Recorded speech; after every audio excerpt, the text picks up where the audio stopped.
Financial advisor and CPA David Peters is joining us now to share his top student loan debt payment tips. Good morning to you, sir. Thanks for joining us.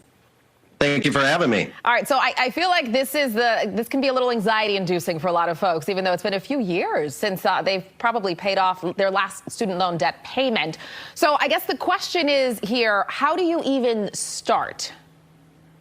Well, I think that you hit the nail on the head. I mean, for a lot of us, it's just been a while. It's been a few years. And so we're out of the habit of making that payment every month. And so we need to get back in the habit. And so one of the ways that you can do that is start either setting aside money now in the amount that you would pay into maybe a savings account.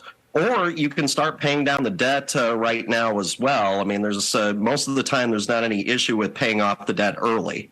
Gotcha. And I would imagine, too, because there have been some changes during the pandemic in the last few years, find out who your loan servicer is before you start making those payments, correct?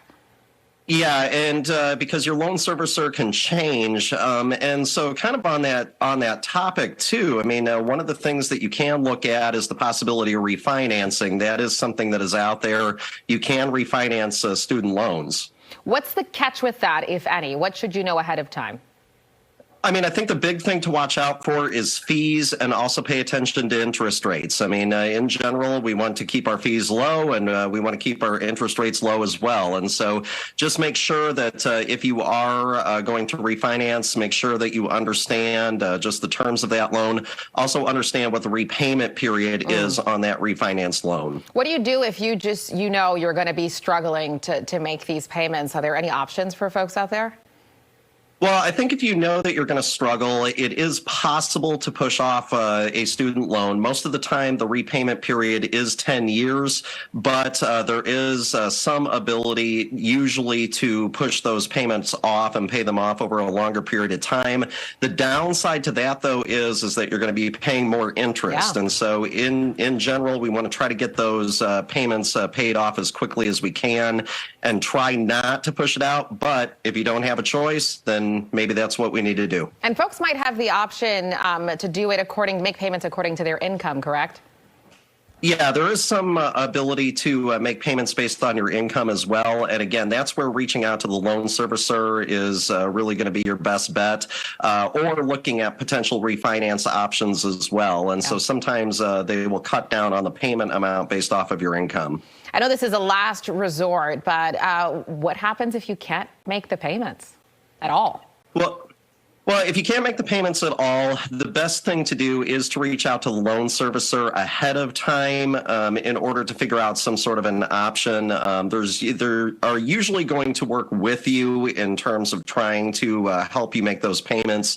So the thing not to do is just not pay it, because if you just don't pay it, that is going to end up in a situation where you're going to potentially default on the loan, and that could lead to some negative things. If you can be proactive about it and you can reach out to them if you know you're not going to be able to pay it, that's normally going to be a lot better. Yeah, doing it ahead of time before you default on that payment. And typically, as you mentioned, they want to work with you and they want their money. So hopefully you can reach some kind of agreement. Anything else that folks should know ahead of time? Well, I think that one other thing, too, that I would also mention is that don't hang on to a student loan simply for the tax deduction. I think that sometimes I have clients that think that the tax deduction is going to be really big on student loan interest, and it's really not. The most that anybody can take is $2,500, and that tends to there's an income limit on that, and it tends to go away pretty quick. Okay. And so it's usually best to just get those student loans off of our shoulders as quickly as we can. Yeah, absolutely. And I'm sure it's a liberating feeling once you've made that last payment. We got to wrap here, but how can folks get in touch with you? So if folks want to talk to me, reach out to me, David at davidpetersfinancial.com. All right, very easy. Financial advisor and CPA David Peters joining us this morning. Appreciate the tips. Thank you. Thank you.